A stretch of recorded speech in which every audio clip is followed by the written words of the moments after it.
Thank you, all of you who took time today to come in and listen. I'm very heartened by that, and I hope that we can collaborate and share all our ideas, not just mine, but maybe I can get the ideas started. So um, this came, a little backstory of this came out of a project that Julie mentioned that I created on women's archetypes of leadership, realizing that women lead differently than men, and many of their archetypes of leadership have not been acknowledged. Some are ancient and forgotten, like the oracle or the midwife, and some are just emerging, like the activist.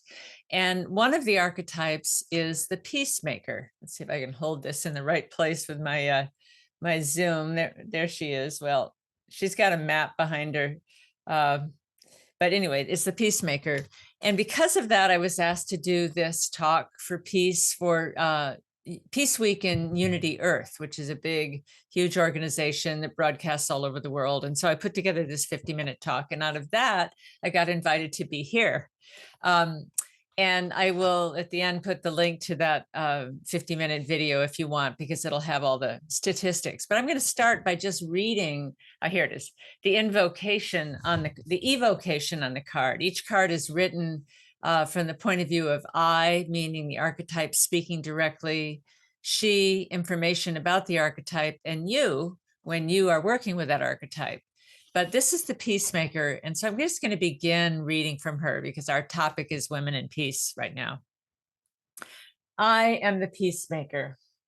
I am the ground of being, and I exist at the center of all things. From me, all things arise. To me, all things return. The stars embrace my presence at the heart of eternity in space. I am the silent snow falling, the moist calm after a good rain. I am the tenderness that follows when the sobbing has ceased, the tomb of the earth when you are released into death. I am the essence of compassion, the embrace of understanding.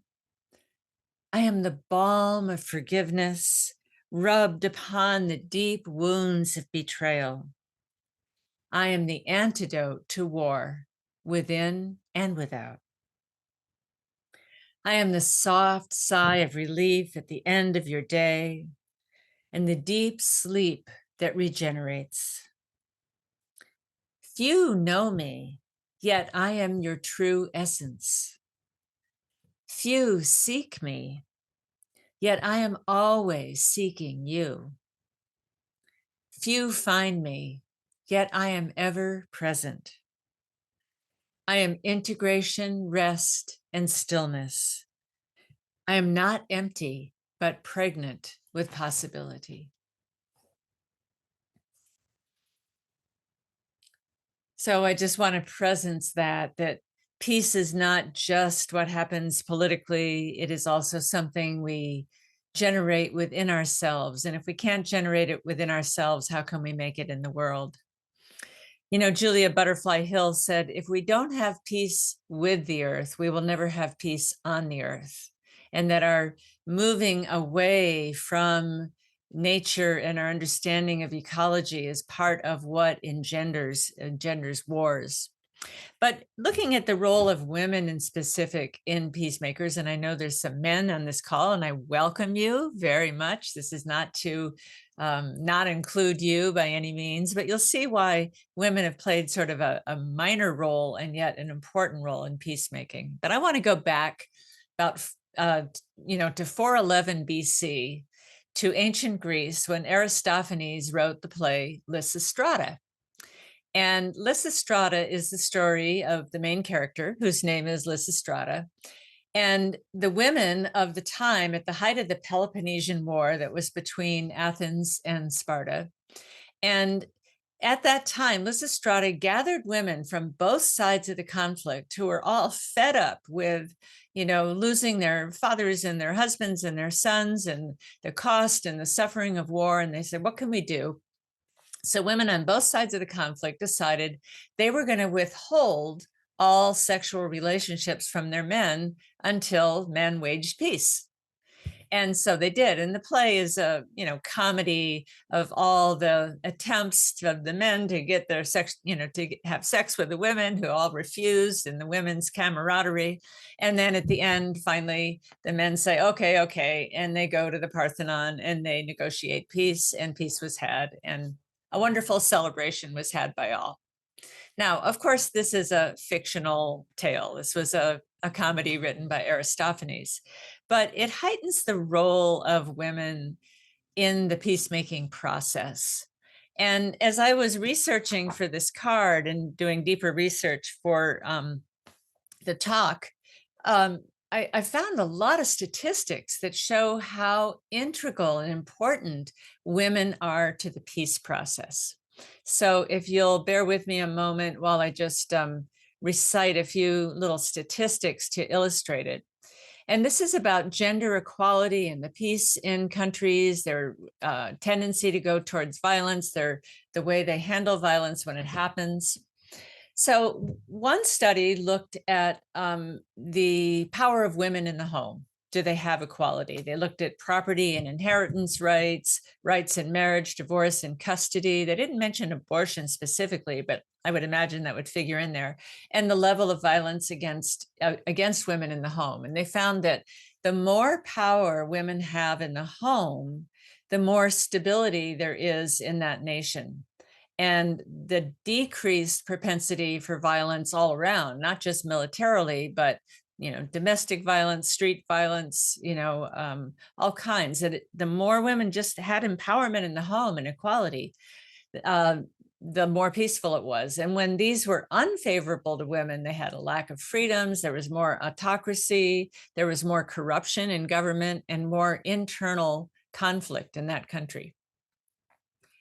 They also found that the lower the status of women in a country, and this is kind of the same thing, but not just in the home, in the job market, in politics, in education, in all different roles, the lower the status of women, the more likely a country will be involved in both external and internal conflict, and the more likely the country will go to violence as a way to solve it. Also, they've noticed that the longer women have had the right to vote in a country, it's directly related to the less likely an international conflict will go into violence, which is a very interesting statistic. Nordic countries in general, with Norway being a global peace negotiator, Switzerland has high equality, very low spending on the military. And this was from the next one, but countries with higher status of women spend less on military in general. Less of their tax money goes to supporting a military, and they have lower rates of violent crime. The more gender equality there is, if there is violence, the less severe it is. And the higher the level of violence against women, the more a country will fail to comply with international laws or agree to abide by treaty agreements, peace treaties. And finally, the more women are involved in the peace process of negotiations and drawing up treaties and conflict mediation, the longer the peace will last and the more likely it is to be accepted by the people. One study looked at 130 peace agreements signed since 1990 and found that there's 64% more likely to succeed if women are involved. And that if the legislature of a country has at least 35% women, the risk of conflict relapse, meaning the peace not holding and going back, is close to zero. So the statistics really say very clearly that when women are part of the peace process, it works better, it lasts longer, it's more accepted. There's less violence to women. It's just less violent crime, less on the military. It's kind of a no-brainer. Let's get women involved in the peace process. Yeah, despite all this, women's involvement in the peace process is really quite low. Um, Between 1992 and 2019, only 13% of peace negotiators were women, only 6% of mediators, and only 6% of signatories in major peace processes around the world. And I think in an international peace treaty, there's only one person, one woman that has ever been a signatory. That was Miriam Colonel Ferreira of the Philippines. And 70% of negotiations did not include any women at all as mediators, as signatories, as participating, 70%. And out of 109 Nobel Peace Prize winners, only 18 have been women compared to 92 men. So why is this? If women are important to the peace process, why are they important? And why aren't they included more? So I dug deeper, I wanted to say, so what is this about?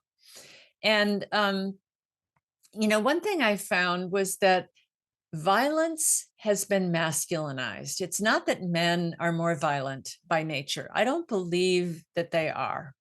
I believe that from way back in 10,000 BC, when we were coming out of our, peaceful Neolithic villages and into our first city states, when one tribe, ran into limitations of land or water and went to, invade another place, well, what was going to happen? The women who were likely to be pregnant or nursing children or having, children to take care of, the men would have said, here, you go hide behind that rock. You go hide, in this tunnel. You go hide wherever and protect the kids. And the men would have to pick up the spears and do the defending. That's kind of a natural process, not because the men are more violent. And then they only have to get beat up once before they say, well, next time this tribe is coming, we're going to be prepared. We're going to train our brothers. We're going to train our sons. We're going to make more weapons. We're going to practice. And more attention goes into militarization. And more men get drafted into that role. And if a man was to say, hey, I don't think we should be invading, or I don't think we should be fighting this, or I don't want to go, or this is scary, or anything like that, then he was immediately ostracized. And it became very unmasculine to try to, say, hey, let's listen to both sides of the conflict here. Let's see what's really going on. Let's negotiate. Let's mediate. So it became very unmasculine to a really strong degree, where the men would be completely ostracized if they didn't go along with the army's stated goal to defend itself or to invade, and there could be a danger to the mission if this one guy says, well, I don't know, and then spread that through the other people in the ranks and they didn't want to fight.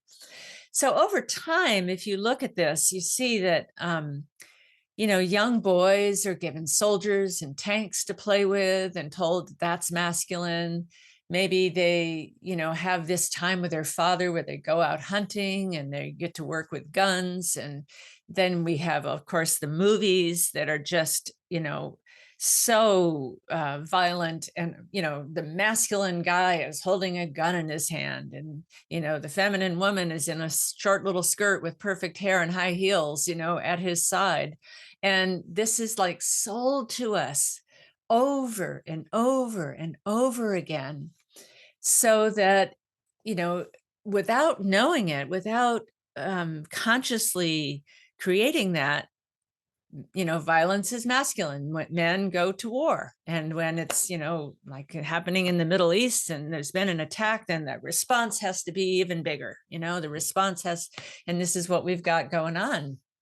And so having women be part of the peace process is actually threatening. It's like, oh no, you don't negotiate. If I agree with that, if I support women in this, who want to talk to the other side, who want to make a deal, who want to compromise instead of show our, uncompromised strength, then that's considered a liability. And so if the men have been running all this, it is actually threatening to their masculinity, possibly on a very unconscious level. I'm sure the men here on this call are not like this at all, but um, you know, to not allow that to happen and to not trust it and to feel that's even a dangerous process.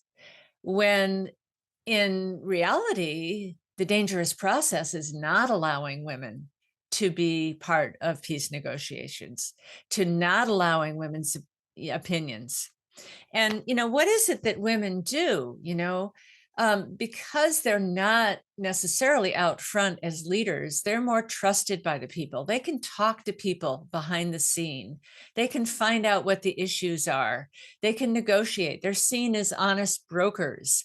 Um, they aid in post-conflict recovery. And this is another thing that the studies have shown is that after a war, after a conflict, it is the women that go in and clean up the trauma, clean up do something for the orphans that are left behind, do something for the wounded, do something for the lack of food and medicine that's in that area.